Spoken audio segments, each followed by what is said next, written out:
찬양 감사드립니다. 주님이 우리 곁에서 항상 있다고 하는 이 고백의 찬양, 우리 성가대원들의 인생의 찬양이 되시길 축원합니다. 그리고 또한 그 우리 마음밭에 보내준 귀한 향기로운 찬양을 마음속에 되새기면서 주님이 나와 함께 하신다는 것들을 잊지 않기 바랍니다. 세상에 우리를 보내시면서 내가 너와 함께 할 것이야 합니다.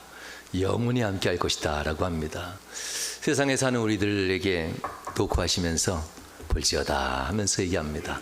내가 너와 함께 살 거야. 이것을 네가 먹는 것도 나도 먹을 것이고 내가 먹는 것을 너도 먹게 될 거다. 뭐가 더 맛있는지 모르겠어요. 주님이 주는 게 더 맛있는 건지 내가 주님께 드리는 게 더 맛있는 건지는 알 수 없지만 주님은 그러나 노크를 하시고 네 마음에 들어가면 내 것을 내게 줄게 하면서 함께 먹고 마시자 이렇게도 얘기하셨습니다. 세상에 보내기 전에 주님께서는 3년 동안 제자들과 함께 가난에도 행복했고 또한 그잖아요. 그냥 3년 내내 왔다 갔다 했더니 몸은 얼마나 더러웠겠어요. 땀으로 범벅된 그 모습. 그러면서도 그들과 함께 처마 밑에 앉아서 저 삼세들도 집이 있고 다 집이 있는데 인자는 몸을 거처할 곳이 없도다 하면서 너희들도 나 만나서 고생이 많다 그 얘기하신 거예요. 그렇지만 행복하다. 나를 따른 너희들이 있어서 행복하다 하면서 주님이 그 얘기하신 겁니다. 그러면서 다 봐라. 들의 백합화도 저 솔로몬의 영광도 이 하나님의 은혜에 비할 게 되냐 하면서 이야기하시면서 내가 너와 함께 있는 것 이게 진짜 영광이고 행복이야 이렇게 표현합니다. 할렐루야. 아쉽게도 부모님들의 그 사랑을 우리 나중에 부모님의 그 사랑을 우리 나중에 깨달잖아요. 아이 제발 우리가 10대 애들한테 철들어라 하는 것 우리가 부모를 향한 철이 빨리 들었으면 좋겠어요. 차라리 우리가 먼저. 그래서 부모님 들어가시고 그 후회하는 거 말고 주님이 하셨던 이 말을 그리스도인들이 속히 철들어서 주님과 함께하는 것이 빈부와 상관없이 부귀영화와 상관없이 이게 집도 없이 처마 밑에 앉아서 비를 피하는 이 신세도 주님이 함께하면 이게 행복한 거구나라는 것 이걸 아는 자 이런 자가 되길 바란다. 누군가 널 위해 기도한다. 우리 가까이 계신 예수님입니다. 오늘은 이걸 설교하려고 해요. 귀한 찬양에 감사드립니다. 주님께서는 우리에 대한 사랑이 매우 특징입니다. 오늘 설교를 준비하면서 이 설교를 어디까지 가서 설교해야 될까 고민했습니다. 하나님의 사랑을 되새기려면 하나님의 사랑이 시작된 곳을 가야만 합니다. 하나님이 세상을 창조하시고 하나님이 인간을 만드시잖아요. 만드시고 나서 우리에게 보였던 반응 보시기에 좋았더라. 한 번 더 나가잖아요. 보시기에 심히 좋았더라. 하나님은 이 나를 위해서 나의 기쁨 우리의 기쁨을 위해서 창조한 인간을 하나님 나라에 두시고 하나님과 더불어서 인간들이 행복하게 살게 돼요. 거기는 그게 자체가 예배예요. 하나님과 아무런 담이 없고 거리낌 없이 관계가 되는 것 죄가 없는 상태 이 자체가 예배예요.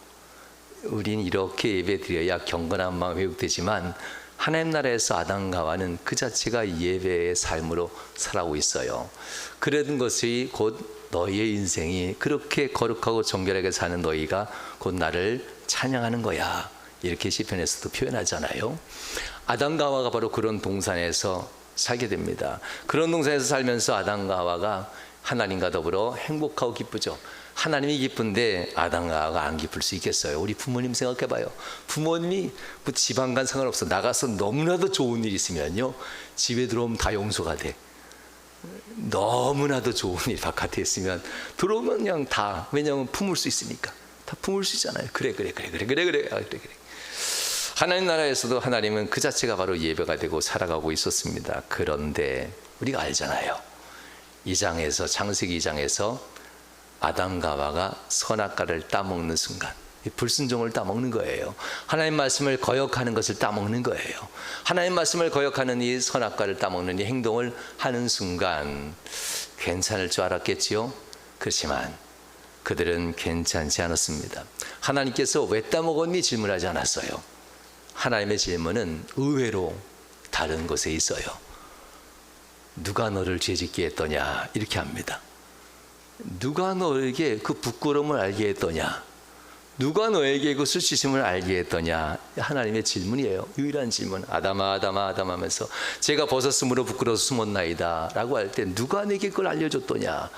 나는 너와 함께 살면서 죄를 알려준 적이 없는데, 너는 내가 나와 함께 살면서 죄를 탐하거나 죄에 기울인 적이 없는데 누가 너에게 죄에 기울게 했더냐? 그렇지만 하나님의 심판은 기울게 한 유혹자에게 주지 않고요, 그 유혹자는 이미 사단 마귀는 이미 지옥불에 던지기로 계획된 자예요.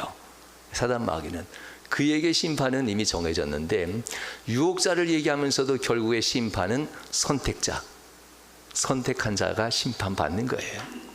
그러니 너 때문이야 너 때문이야 이런 말은 의미 없어요. 세상에서는 가부를 가리고, 세상에서는 중함과 경함을 가리기 위해서 너 때문을 가리지만요, 하나님 앞에서는 의미가 없어요. 결국은 네 마음이 그걸 선택했잖아. 하나님의 존귀하신 말씀이 아니라 네 마음이 그걸 선택했으니 죄는 네가 받아야 돼. 이게 이제 에덴 동산에서 2장에서 진행되는 말씀입니다. 사랑하는 여러분, 도대체 정령 죽으리라 하면서 이 죄를 받게 하는 이 하나님의 마음은 얼마나 아팠을까? 영원히 이곳에서 살게 하려고 생명나무를 두셨단 말입니다. 선악과가 아니라 생명나무를 두고 이 생명나무를 따먹자라고 합니다. 뭘까요? 나와 함께 죄 없는 상태로 예배하는 삶을 사는 너희는, 이게 생명나무입니다, 영생하게 될 거야. 죄가 들어오면 생명나무는 사라지는 겁니다. 바로 이와 같이 그들이 하나님께로부터 정령 죽으리라. 도대체 왜 이런 일이 났을까? 성경에는 그저 1장 2장 창조와 그들이 하나님 앞에 범죄하는 일이 단순하게 기록되어 있습니다. 그러나 성경은 시간이 엄청나게 큰 거를 압축시켜 놨기 때문에 몇백 년이 될지 몇천 년이 될지 잘 모르겠어요. 하나님과 동행하면서 가던 시간을, 마귀에게 유혹받는 시간이 얼마나 긴지는 모르겠어요. 그렇지만 하나님의 시간을 봤을 때는 엄청나게 긴 시간이었을 것 같아요. 하나님과 더불어서 에덴 동산에서 살았던 날들이 그냥 수백 년이라 합시다. 긴 시간 할 때 이렇게 얘기하잖아요. 수백 년 살았을 겁니다. 그러는 동안 사단 마귀의 유혹자도 역시 그 곁에 있었어요. 마귀의 유혹자가 아담 곁에, 그리고 또한 하와 곁에 있었습니다. 사단의 말은 교묘합니다. 교묘해서 하나님의 말씀을 그럴듯하게 바꿔버려요. 그 말씀, 그래서 유혹하게 만드는 것이 사단입니다. 얼마나 오랜 세월이 지났을까? 아담이 독초하는 것, 홀로 견뎌내기가 너무나 힘든 걸 아시고, 하나님께서는 아담에게 돕는 배필, 돕는다는 뜻은 히브리어로 사용되고 있고요, 이것은 둘이 하나가 돼야 완전해진다. 어떤 완전일까요? 이미 하나님 동산에서 아담은 완전해요. 왜 둘이 하나가 돼야 완전할까? 마귀의 유혹을 극복할 수 있는 방법은 둘이 하나가 되는 겁니다. 세상의 유혹을 극복하는 방법, 둘이 하나가 되는 겁니다. 둘이 하나가 되기 위해서 그 돕는 배필, 배필이라는 뜻이 그런 뜻으로 히브리어는 사용되고 있고요, 아담에게 하와를 이끌어 오시면서 서로 보호하고 돕는 배필이야, 이렇게 표현합니다. 그러니 홀로 다니지 말아라. 너희는 서로 도와야 사단 마귀의 유혹으로부터 이겨낼 수 있어. 이렇게 하면서 둘을 하나로 만들어 놓으신 거지요. 그럼에도 불구하고 사단 마귀는 끊임없이 유혹합니다. 얼마나 오랜 세월 유혹했을까? 한 번 유혹이 아닙니다. 참으로 오랜 세월. 그러나 하와는, 아담은 둘이 같이 할 땐 유혹자의 말이 귀에 들어오지 않아요. 어느 날, 성경에 보면 어느 날이에요. 홀로 하와가 길을 나선다. 이 부분이 매우 중요해요. 아담이 없는 상태에 혼자 길을 나선 거잖아요. 아담이 없는 상태에 하와가 혼자 나섰다가 사단을 만난 거잖아요. 이것은 영적으로 마음이 아담과 갈라지게 되었다는 뜻이에요. 생각이 달라지게 되었다는 의미랍니다. 하나님 분명 창세기 2장 18절에서 홀로 걷지 말고 함께 걸어가라 하면서 창세기 2장 18절에서 여호와 하나님이 이르시되 사람이 혼자 사는 것이 좋지 아니하다. 마귀의 유혹이 들어오기 시작하니까요. 내가 그를 위하여 돕는 배표를 지으리라 하시니라.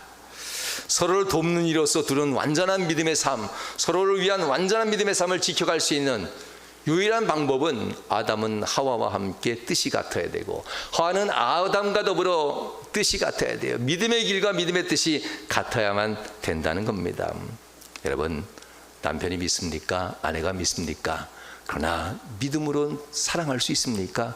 그럼 마음껏 미워하십시오. 그러나 믿음도 안 맞아 이렇게 생각하면요, 서로 죄 짓는 겁니다. 신앙도 안 맞아, 이거 안 돼요. 분명 신앙은 한쪽이 더 깊어요. 둘이 똑같을 수는 없어요. 아담이 깊으면 하와는 아담 쪽에서 하와 쪽으로 흐를 것이고요. 하와가 믿음이 깊어지면 하와 쪽에서 아담 쪽으로 흘러갈 거예요. 채워줘야 되니까.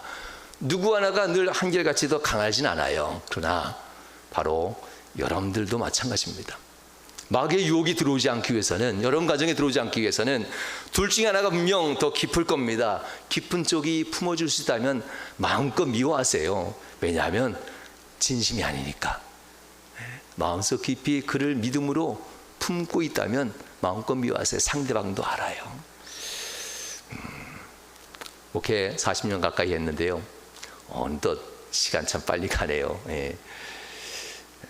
그렇게 목회를 해나가고 있는데 제가 본 것이 있어요.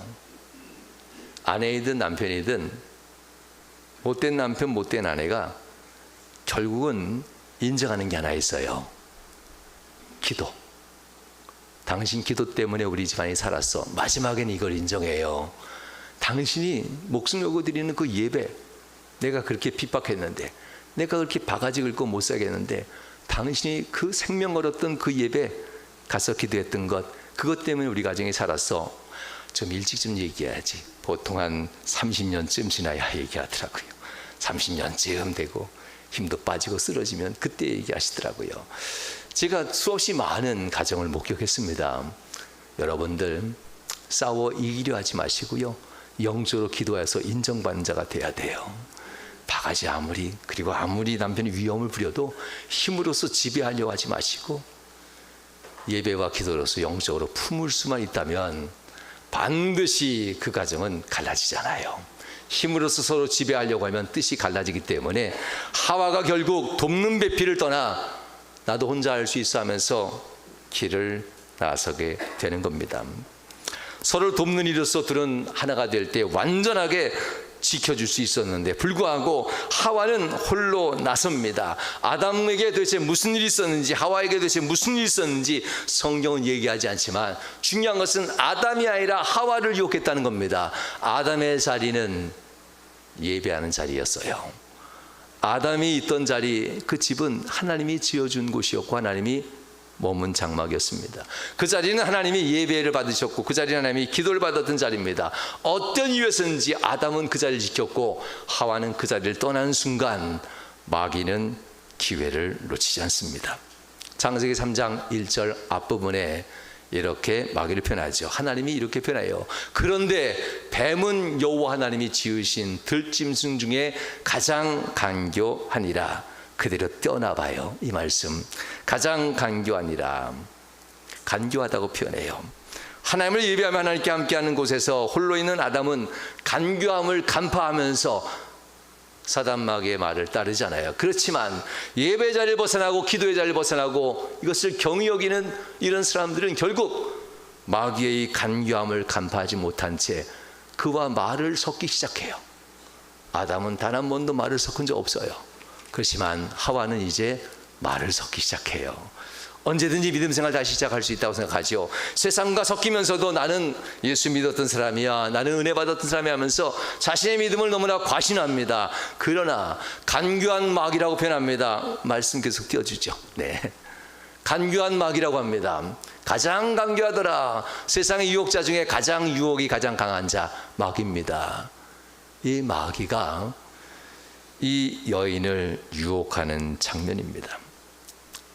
집에서부터 마음이 떠난 하와, 남편으로부터 마음이 떠나 어떤 상처인지 모르지만 떠난 하와, 그녀는 잠시 동안 떠나려고 했지만 마귀는 그녀를 영원히 떠나게 만들려고 합니다. 누가 승리했어요? 마귀가 승리했어요. 세상과 잠시 섞이면 괜찮을 줄 알았는데, 그리고 돌아가면 될 줄 알았는데, 사단에게 말을 섞는 순간, 세상과 말을 섞는 순간 하와는 영원히 하나님을 떠나게 됐다라는 이야기가 본 말씀입니다. 이 말씀 뒷부분 읽어보면 이렇습니다. 뱀이 여자에게 물어 이르되 하나님이 참으로 너희에게 동산 모든 나무에, 말도 안 되지요. 선악과만 따먹지 말라 했는데 교묘하게 바꾸죠. 생명나무는 따먹으라 했는데 모든 나무의 열매를 먹지 말라 하더냐. 성도 여러분, 여기서 두 가지의 사람이 등장합니다. 명령하는 사람이 분이 있고요, 질문하는 자가 있어요. 명령하는 분은 하나님이시고 질문하는 자는 마귀입니다. 여러분 잘 구분하셔야 돼요. 여러분 인생에 하나님의 말씀은 겉면이나 이런 게 아니에요. 말씀을 따르면 산다라는 하나님의 명령입니다. 하나님의 말씀은 명령으로 옵니다. 왜냐하면 하나님 자체가 완벽하시기 때문에, 하나님 자체가 모든 섭리를 하시고 모든 계획을 가지고 계시기 때문에 하나님만이 명령할 수 있습니다. 그러니 하나님의 섭리를 끝까지 모르는 마귀는 질문합니다. 그래도 되지 않을까?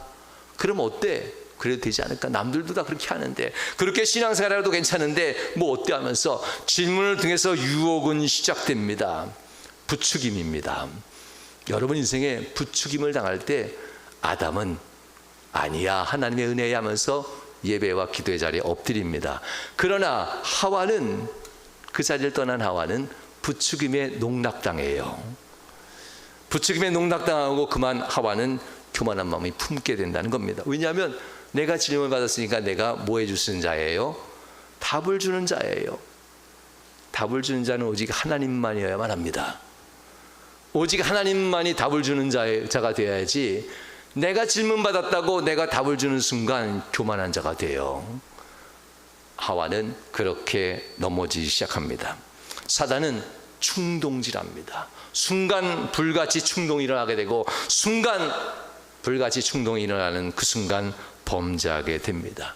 하나님의 생각과 자기의 생각이 충돌이 일어나도 그저 내 생각대로 행동하면서 움직이게 만드는 것이 사단 마귀의 질문의 유혹, 질문 유혹이라는 겁니다.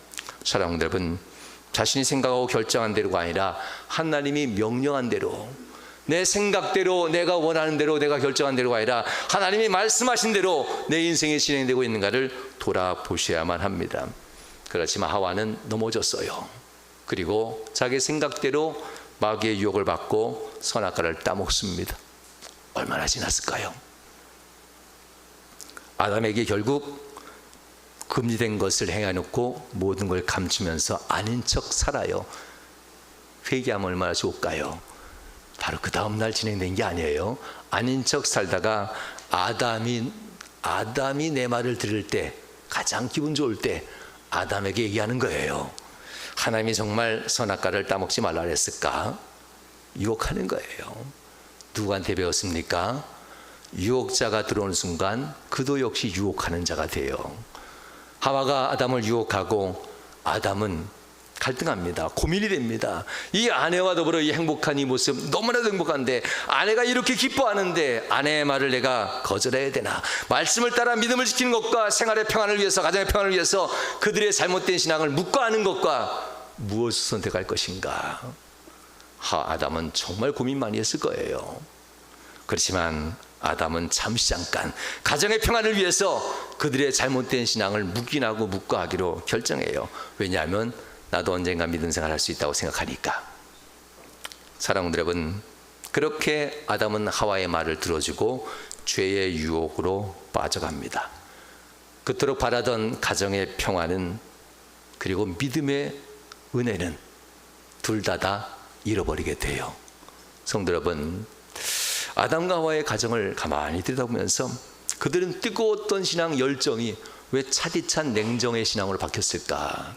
하나님 앞에서 숨어야 되고, 하나님 앞에 그늘로 들어가야 되고, 하나님 앞에 어둠 속으로 들어가야 되고, 그들의 뜨거운 열정, 하나님 언제 오십니까 하면서 하늘 향해서 기도하면서 예배하고 기도했던 그 열정적인 신앙이 다 사라져버리고, 힘들고 어려우면 세상 그늘 속으로 가버리고, 마음이 텁텁하면 세상 그늘 속으로 가서 위로받으려 하고, 인생에 문제가 있으면 또 세상 지혜자의 앞에 와서 무릎 꿇어서 그와 함께 답을 찾으려 하는 이 어둠으로 들어가는 이유가 뭡니까? 아담과 아담아 어디 있느냐 하면서 얘기할 때 네가 왜 그늘 속에 숨었느냐는 뜻입니다. 아담아 어디 있느냐, 나는 해와 같이 빛나는 광명의 하나님인데 네가 왜 반대편 그늘에 숨어서 나오지 못하더냐. 하나님의 정말 안타까움입니다. 그저 잠시 잠깐 일탈을 하려고 했던 것뿐인데, 아주 잠시 동안 하나님을 벗어나 쾌락을, 기쁨을 아내와 도모로 나누려 했던 것뿐인데 그것이 죄인 줄 몰랐습니다. 아주 잠깐이라고 생각했는데 이것이 영원히 하나님과 분리될 줄은 몰랐다는 이야기입니다. 성도 여러분, 늘 기억해야만 합니다. 그늘 속으로 들어가면 영원히 하나님과 분리됩니다. 몰랐다고 죄가 용서되지 않습니다. 죄의 삭은 사망이다.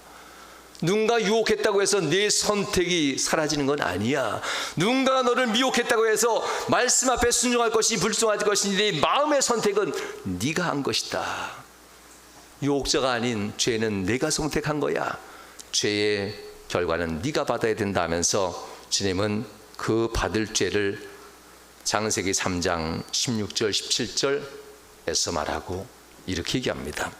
또 여자에게 이르시되 네가 내게 임신하는 고통을 크게 더하리니 네가 수고하고 자식을 낳을 것이며 너는 남편을 원하고 남편은 너를 다스릴 것이니라 하시고, 아담에게 이르시되 네가 네 아내의 말을 듣고, 내 말이 아니라 아내의 말을 듣고 내가 네게 먹지 말란 나무의 열매를 먹었은즉 땅은 너로 말미암아 저주를 받고 너는 평생에 수고하여야 그 수산을 먹으리라. 하나님이 주시는 죄받음입니다. 그런데 아직 끝난 게 아니에요. 진짜 죄받음은 고생하는 게 아니에요. 진짜 죄받음은 장례식을 치르면요, 하관 예배할 때 지금은 뭐 화장장하잖아요. 하관 예배할 때 마지막 선고가 있어요. 선고할 때 창세기 3장 19절을 얘기해요. 창세기 3장 19절에 선고할 때 쓰는 말인데요, 내가 흙에서 흙으로 돌아갈 때까지 얼굴에 땀을 흘려 먹을 것을 먹으리니 하면서 이렇게 합니다. 내가 그것에서 취함을 얻었으니 너는 흙이니 흙으로 돌아갈지니라. 이게 마지막 선고할 때 하는 거예요. 하나님 우리를 지을 때 흙으로 돌려보내려고 지으지 않았거든요. 하나님 우리를 지을 때, 흙에서 지을 때 우리는 영생하는 생명으로 지어서 하나님과 더불어 영원히 살도록 지었는데, 하나님이 이 마지막 선고하는 것이 얼마나 가슴 아프셨을까. 나와 함께 살려고 나의 생명의 기운을 나눠주면서 영생하도록 지으셨는데 결국 아담과 하와에게 고통이나 고생하는 것, 이것이 아니라 진짜는 너 죽어야 돼, 영멸하게 될 거야, 이것을 말할 때 하나님은 얼마나 가슴 아팠을까. 이 말씀입니다. 사랑하는 여러분, 그들의 선택, 그것은 잠시 잠깐 일탈이 아닙니다. 그 선택으로 말미암아 죄가 세상에 들어왔고 하나님과 결별하게 됩니다. 하나님은 마지막 순간을 맞이해야만 해요. 선고까지 했잖아요. 그럼 어떻게 해야 돼요? 집행을 해야 돼요. 선고했으니까 집행해야 되는데, 그러면 이제 끝이야, 이별이야. 다시는 볼 수 없어. 아담과 하와를 하나님이 다시는 볼 수 없습니다. 버려야 되는 순간 이 에덴 동산에서 내어 쫓아버려 서쪽으로 내어 쫓고 그 문을 닫아버리고 다시는 너희를 보지 아니라 하시는 이 선고를 이제 집행하는 순간이 오게 됩니다. 하나님의 마지막 순간 또한 아담과 하와 하나님 보는 마지막 순간이 점점 다가오고, 그 마지막 두려운 순간이 다가오는 이 순간, 아담과 하와는 수백 년 동안 하나님과 함께하며 행복했던 시간들 기억하지만 여기서 끝이구나. 다시는 하나님의 음성을 들을 수도 없고 하나님의 얼굴을 볼 수도 없고 다시는 하나님의 육성을 들을 수도 없는 이런 삶으로 과연 내가 살아갈 수 있을까? 이제 곧 집행하게 되면 나는 내쫓김 받을 것인데, 우리는 버림받아 우리로 말미암아 저주받은 땅으로 가야 하는데 과연 살 수 있을까? 하나님은 이렇게 두려워하는 아담과에게 마지막 순간에도 사랑을 베푸십니다. 채소만 먹고 살았던 아담과 하와. 왜냐하면 피는 생명의 근원이니 피를 보디하지 말아라.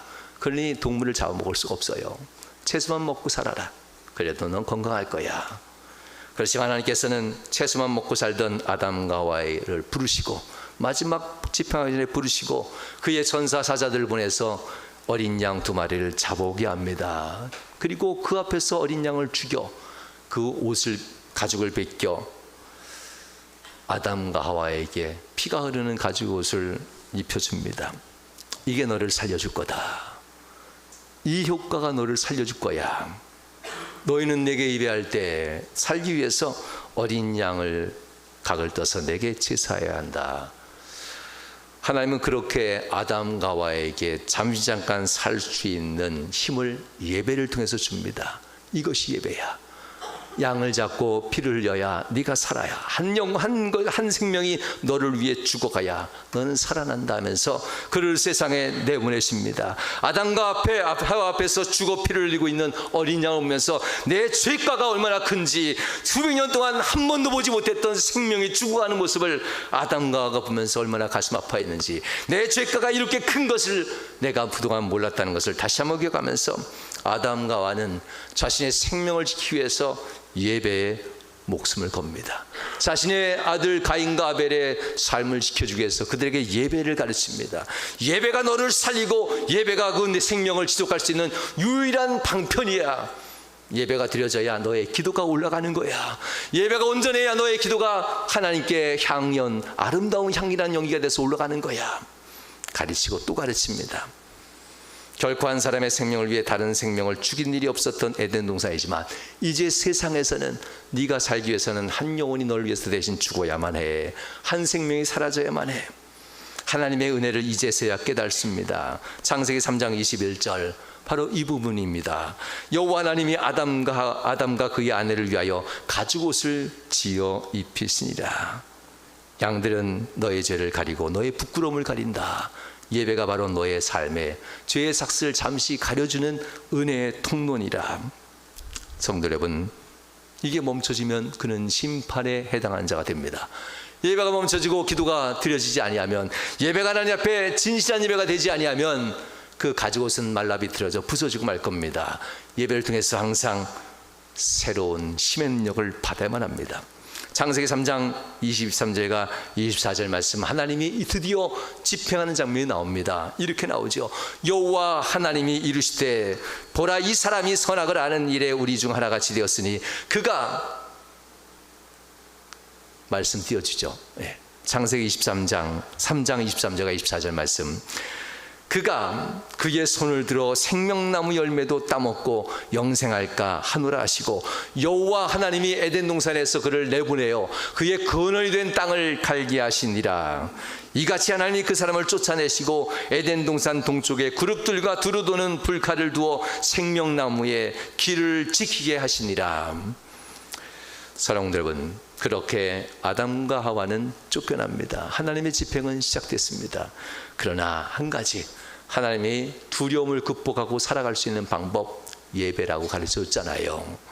누가 먼저 시작되었던 것은 서로 지켜주지 못한 아담과 하와의 부부, 서로 원망과 불평과 너 때문이 하지 아니하고 내가 지켜주지 못해서 미안해, 내가 품어주지 못해서 미안해 하면서 너무도 큰 문제 앞에 당면한 이 아담과 하와는 이렇게 기도하면서 자녀들에게 예배를 가르치게 됩니다. 그의 가인과 아벨이 하나님 앞에 예배하는 모습은 우연이 아닙니다. 그것이 바로 아담과 하와가 하나님 앞에 받았던 유일하게 살 길입니다. 그럼에도 불구하고 매일같이 예배하면서도 과연 이렇게 계속 살 수 있을까? 우리가 이렇게 살 수 있을까? 아담과 하와는 여명이 드는, 해가 올라와 여명이 동트는 에덴을 바라보면서 무슨 생각했을까요? 혹시 저 빛과 함께 하나님이 우리에게 용서로 오지 않을까? 혹시 저 아침에 해가 뜨면 저 에덴에서부터 저 여명이 오는데 하나님이 우리를 용서하지 않을까? 매일같이 예배하고 매일같이 기도하면서 내 죄를 씻어달라고 얼마나 부르짖고 간절히 기도했겠습니까? 아침마다 그 여명을 바라보면서 하나님 내 죄를 용서해달라고. 그러나 지금 우리에게 드리는 우리의 기도와 예배는 뭡니까? 위로받으려고, 내 소원 성취하려고 우리의 기도가 그렇게 많이 변질되지 않았습니까? 우리의 예배가 혹시 변질되지 않았습니까? 하나님이 태초에부터 예배를 준 이유는 살기 위해서 예배하라, 하나님께로 은혜를 얻기 위해서 기도하라, 이런 뜻으로 예배를 줬고 기도를 줬는데, 지금 많은 교회들은 박수무당 앞에 가서 예배하고 절하는 거와 별 흡사 다르지 않습니다.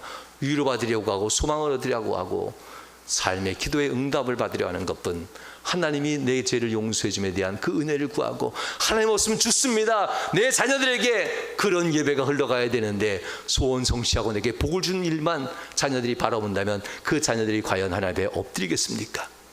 하나님이나 박수무당이나 다른 게 없는데, 우리 가정 복을 주고 우리 가정을 편하게 하셨다는 것만 부모들이 고백하고 있는데, 내 죄를 용서하고 내 삶을 용서하고 내 인생을 용서하시면서 내 삶의 예배를 받으시고 나를 구원해 이르는 분이 하나님이라는 것을 본몸으로 보여준 적이 없는데, 우리의 자녀들이 어떻게 부모를 따라 하나님 앞에 예배 생활을 잘할 수 있겠습니까? 사랑하는 여러분, 동쪽함은 아무리 바라봐도 하나님은 오지 않습니다. 그러나 그들은 마지막까지 포기하지 않는 게 있습니다. 예배의 자리와 예배와 기도입니다. 이스라엘 사람들은 이걸 위해서 생명을 걸어요. 하나님의 성전을 지키기 위해서. 왜냐하면 이곳이 있어야 하나님이 예배 받으시고 나를 살리는 곳이니까. 그래서 마지막까지도 바벨론의 느부갓네살 왕이나 이 왕들의 포위 속에서도 마지막까지도 예배의 자리에 부모들이 목숨 바쳐 자결하면서까지 그 자리를 떠나지 않아요. 자녀들은 무엇을 봤을까요? 돈을 챙겨서 도망가는 부모나, 돈을 챙겨서 멀리 먼저 떠나버리고 돈을 챙겨 자녀들을 먼 곳에 보내버리는 그런 부모의 모습이 아니라, 자녀들과 함께 이 예배의 자리를 생명을 걸고 지키며 자결해 가는 그 마지막 예루살렘이 함락될 때의 그 모습들, 그것은 누가 봤냐면 자녀들이 봅니다. 우리 부모가 재물을 모으는 부모가 아니라 예배에 생명 거는 부모구나. 이건 굳이 말로 가르치는 게 아니에요. 말로 가르치는 것이 아니에요. 그럴 때마다 헌신하고 주의 제단을 위해서 헌신하면서 피땀 흘리며 하나님 앞에 엎드리는 이런 사람들. 아담과 하와가 이것을 본을 보였고, 드디어 그 본을 가인과 아벨이 따라가고 아벨이 끝까지 지켜가는 모습을 보게 됩니다. 하나님은 이와 같은 자들의 모습을 보면서 때가 됐구나, 매일매일 드려야 되는 양의 피의 제사가 아니라 영원히 대속되는 의로운 자 한 사람이 이 땅에 나타나 죄 용서해 주심을 베풀려고 합니다. 바로 요한복음 3장 16절, 수없이 반복되는 대속의 피의 제사가 아니라 한 번의 제사로 완벽한 용서가 진행되는 것. 요한복음 3장 16절에 이렇게 기록되죠. 하나님이 세상을 이처럼 사랑하사 독생자를 주셨으니 이는 그를 믿는 자마다 멸망치 않고 영생을 얻게 하려 하심이라. 할렐루야. 오늘 여러분에게 복음에 대한 얘기를 해드린 거예요. 이 부분이 명확해야 신앙생활을 하게 돼요. 하나님은 그렇게 예배에 생명 거는 부모들 가정에 이 말씀이 드디어 임하게 하는 겁니다. 하나님이 예배가 내 삶을 살리고, 이 하나님 앞에 예배드리는 제사가 내 인생을 살리는, 내 죄까지 용서하는 시간인 것을 고백하는 부모들, 그런 이들이 헌신했던 이스라엘 백성들에게 예수 그리스도를 보내시면서 다시는 반복되의 제사가 아니라 이분 한 사람, 예수님 한 사람으로 말미암아 영원히 멸망되지 않는 영생의 구원을 허락하신다 하면서 제자들을 만나셨고, 제자들을 삼으셨고, 제자들과 500의 형제들에게 은혜를 베푸셨고, 초대교회를 세워가게 됩니다. 그리고 초대교회를 세워갈 때에 어떻게 하면 이 믿음이 지속할 수 있을까? 어떻게 하면 이 한 사람 예수 그리스도를 충만한 믿음으로 가지고 지속하여서 믿음을 지켜갈 수 있을까? 그것을 이제 가르치는 이 아이가 오늘 본문 말씀입니다. 부활하신 예수님이 열정과 냉정 사이에서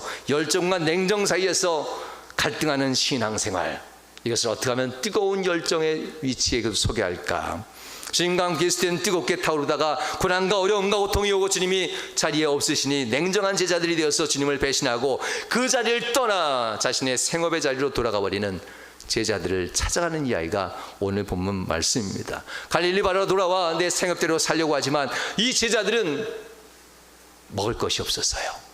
이 제자들의 삶을, 성경의 삶의 요한복음 27장에는 제자들에게는 부엌은 있지만 불은 지펴지지 않은 차디찬 아궁이, 식탁에는 아무것도 없는 그 상황 그대로 그려져 있습니다.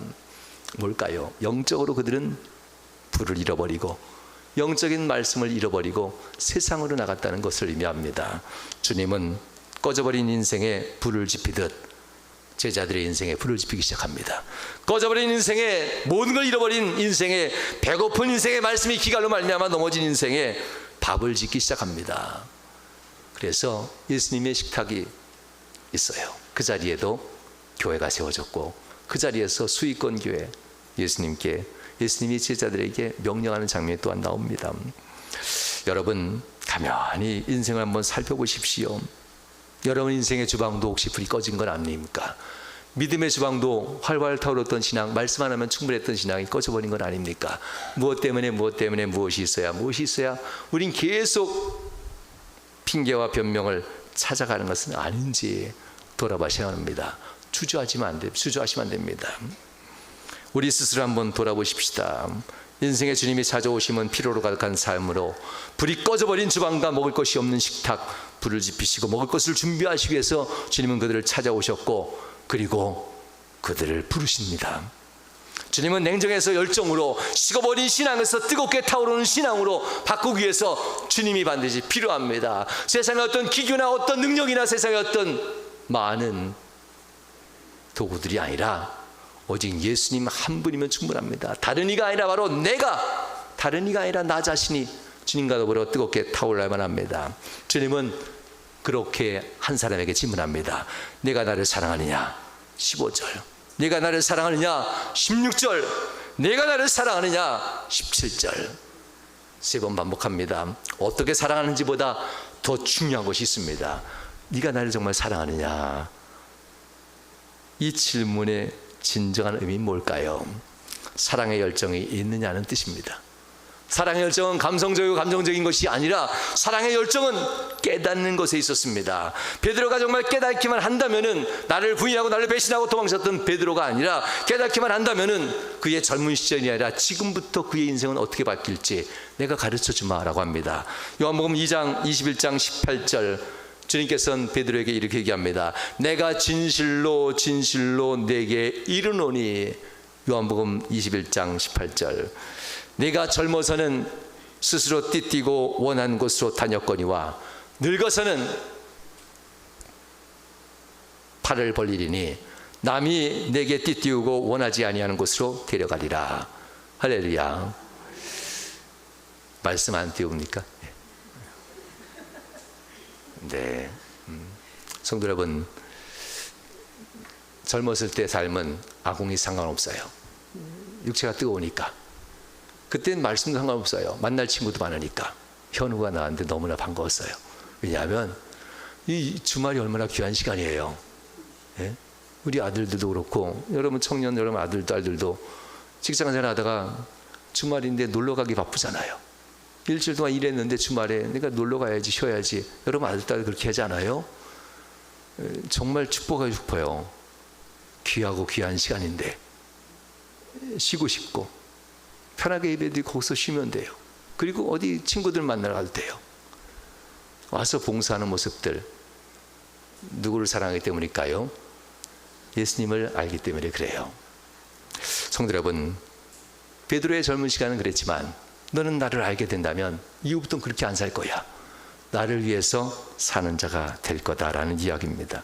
믿는 사람은 매일매일 매 순간마다 누구를 따를 것인가가 항상 중요합니다. 매 순간마다 예전의 신앙, 예전에 복받은 것, 예전에 은혜 받고 예전에 경험했던 것 다 모래성 같습니다.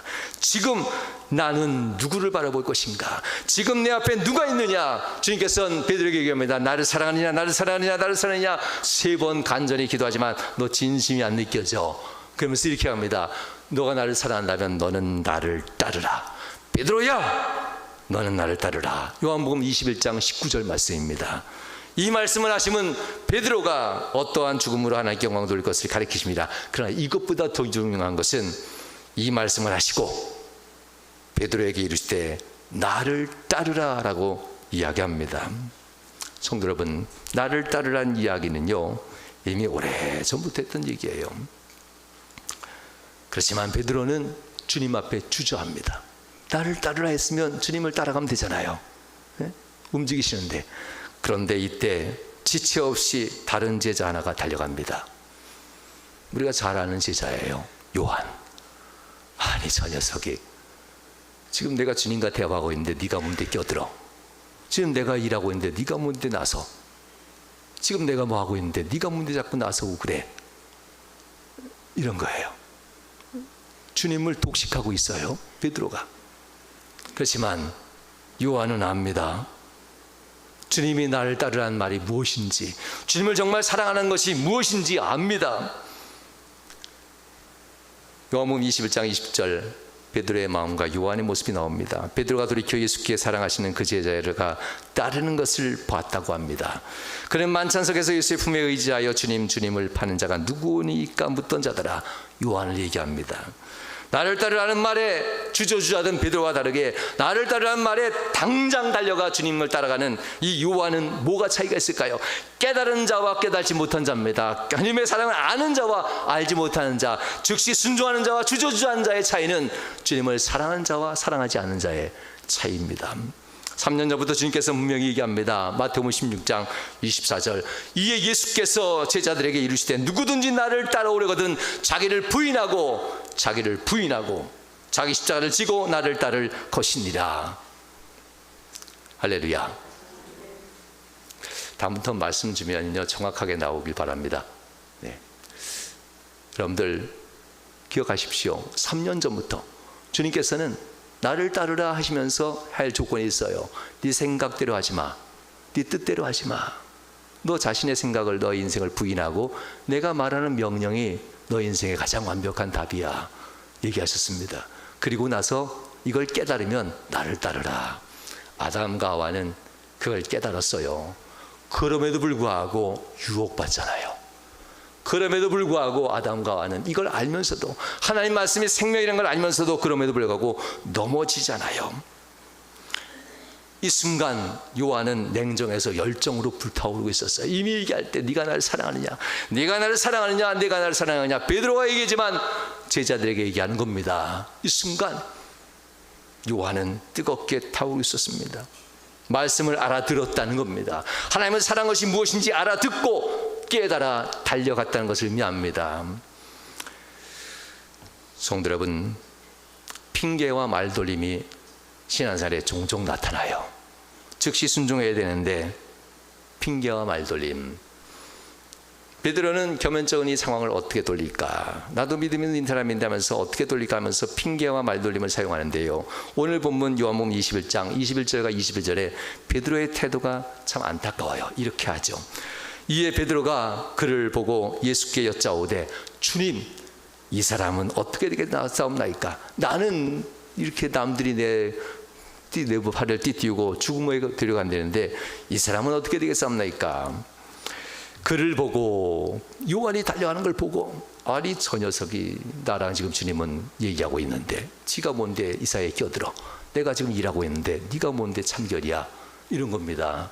그런 그 얘기에 주님께 뭐라 할 수 없으니까 저 사람도 죽게 될 텐데 언제쯤 죽습니까? 엉뚱한 질문을 해요.